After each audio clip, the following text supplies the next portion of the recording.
Viene bien, el pasto ¿Hace está muy cuánto no quemado por las llueve? heladas y demás. Es una Va a venir banda que no bien. llueve. Sí, sí, viene Mm. bien el agua. Señores, vamos a hablar con alguien cuyos libros son realmente extraordinarios. Ahora lo vamos a repasar. A mí me cambiaron un poco la visión de los atentados, sobre todo el atentado a la AMIA. Descubrí cosas que no conocía, tampoco, digo, descubrí cosas que me pusieron los pelos de punta. Realmente es alguien que sabe mucho, mucho, mucho. Es también autor de la serie Yossi, que acá hay opinión generalizada que es la mejor serie argentina, así que no es poco. Y bueno, se llama Horacio Lutzky, es abogado y periodista. Horacio, bienvenido. Pablo Dugan te saluda. ¿Cómo estás? ¿Qué tal, Pablo? ¿Cómo estás? Gracias por la presentación. Yo sí Bueno, la escribimos con Miriam con Lewin, Miriam ¿no? Lewin, por supuesto. Nada que no te haya dicho yo otras veces sobre tus libros que son realmente extraordinarios. Y me gustaría, porque claro, han pasado 30 años, ¿no? Entonces hay otra generación. Si vos tuvieras que explicar en una charla de café con gente que no conoces rápidamente, ¿por qué ocurrió el atentado a la AMIA? ¿Qué A contestarías? ver, para sintetizarlo dentro de los tiempos radiales, porque el presidente de entonces, Carlos Saúl Menem, llegó al poder a partir de una cantidad de promesas con ciertos factores del mundo árabe que estaban en guerra con Israel. Recaudó más de 40 millones de dólares a cambio de suministrarles tecnología misilística y nuclear. Podemos decir que El gobierno de... hizo promesas irresponsables a cambio de la plata. Absolutamente irresponsables, pero que le generaron muchísimos millones de dólares y que le dieron la posibilidad de ganarle primero la interna a Cafiero en ese momento y luego llegar a la presidencia de la nación. Ahora, cuando él viaja por primera vez al exterior, cuando pisa Estados Unidos junto con Mingo Cavallo, que era ministro de Relaciones Exteriores, y va a pedir apoyo económico, lo primero que hace James Baker, que era el secretario de Estado, es correrle los papeles que él tenía y tirarle una carpeta donde expresaba su preocupación por justamente Todas las promesas. tratos, por todas las promesas, misil cóndor, etcétera, etcétera. Bueno, la cuestión que el hombre vuelve y pega un giro de 180 grados, sobreactuando además todo eso, anuncia la cancelación del misil Cóndor para un barco que estaba ya cargado con destino a Teherán, a Irán, con implementos nucleares que también habían sido pagados. Y en su primer viaje al exterior, pisa Israel, él había dicho que iba a ir a Siria, la tierra de sus ancestros, y a Israel. Los sirios no lo dejaron aterrizar, había un enojo enorme.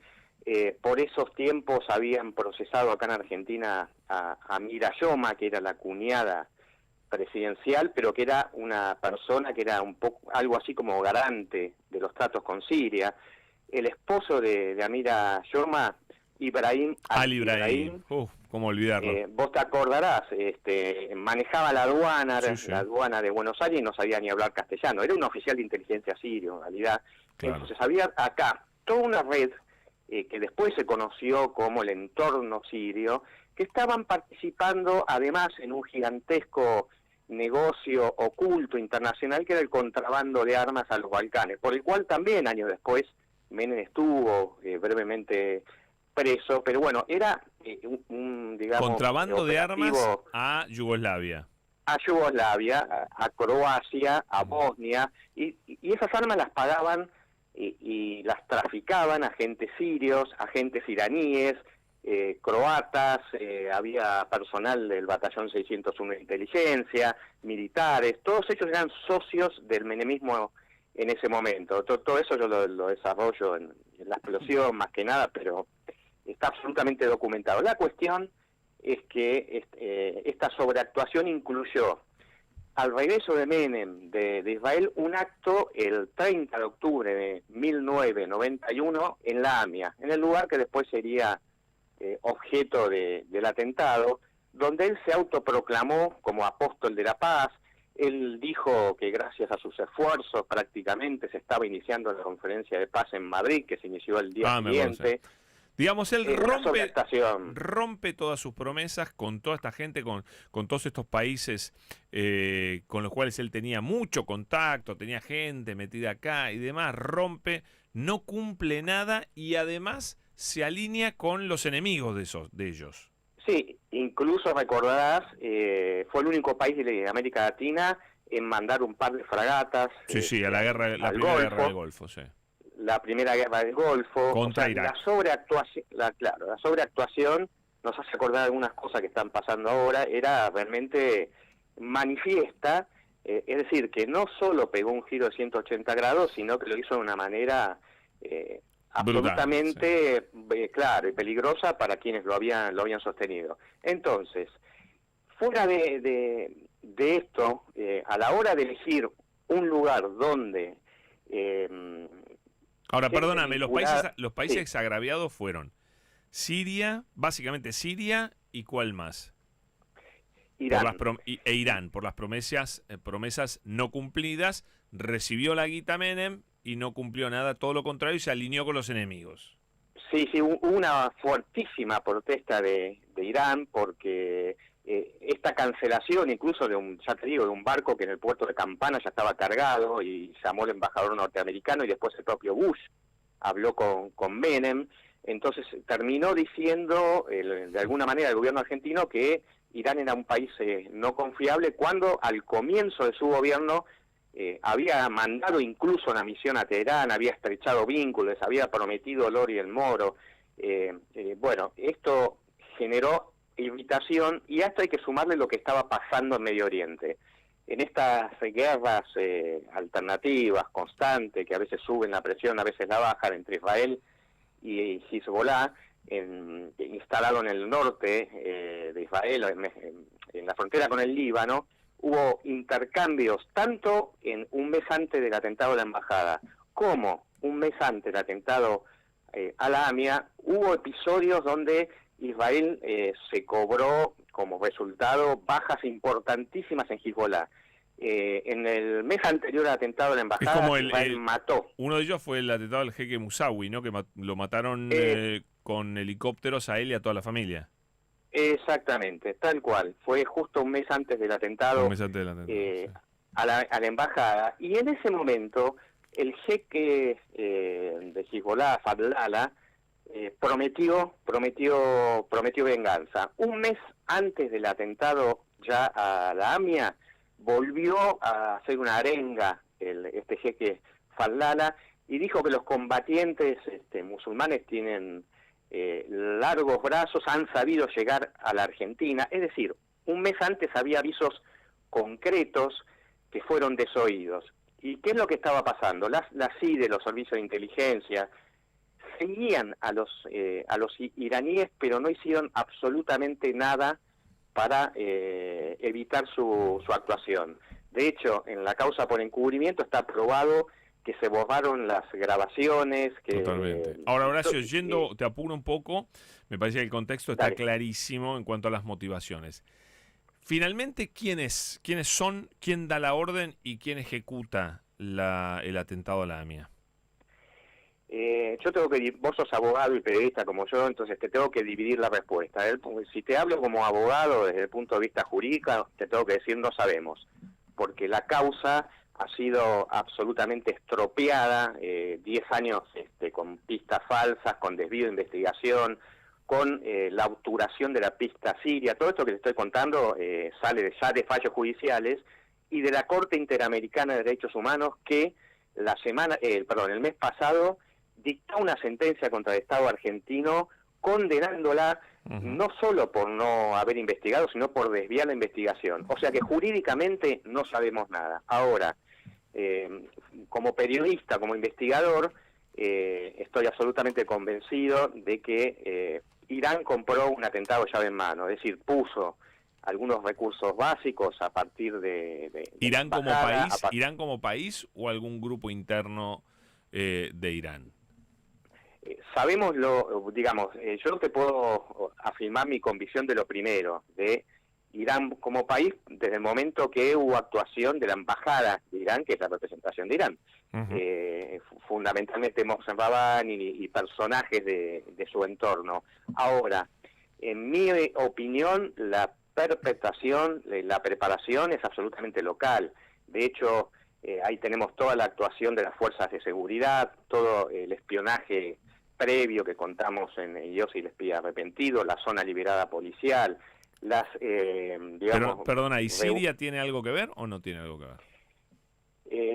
Entre los agentes operativos, sin lugar a duda, un grupo de personajes de ascendencia siria, algunos de ellos vinculados con Monser Alcázar, que en ese momento que él se había radicado incluso acá, le habían dado pasaporte, documentos argentinos, y Monser Alcázar lo consideró traidor a Menem. Recordemos que era un personaje, hoy está preso, ¿no?, muy vinculado al terrorismo internacional, al contrabando de armas, participaba del operativo, pero acá se lo hacía entrar a la Casa Rosada en la primera etapa, cuando estaba todo bien. Después estuvo todo mal con el gobierno de Menem, y todos esos personajes no se los pudo investigar porque hubo una orden de no investigarlo, esto está probado, y esto fue el llamado desvío de la pista siria, que son pistas sirias en sentido amplio, es pista siria, que puede ser además local, complementaria de la pista iraní. Exacto. No necesariamente excluyente. Claro, parte de la trampa fue, para no tocar todo eso que llevaba directamente al entorno de Menem, era hacer como un River Boca, y esto es un desconocimiento absoluto de la realidad, incluso de Hezbollah en Medio Oriente. Son dos patas de lo mismo. Sí. De hecho, y te redondeo con esto, uno de los que estaban imputados en la causa, Imad Muniyeh, como digamos el cerebro operativo en el exterior de Hezbollah, fue asesinado, todo indica que por Israel, en una sede de Damasco, de Siria. Entonces, digamos, este movimiento ha tenido siempre financiación iraní, pero también visto bueno y estructura de Siria. Pero acá los medios te lo presentaban como que los que hablaban de la pista siria era porque querían encubrir o defender a los iraníes.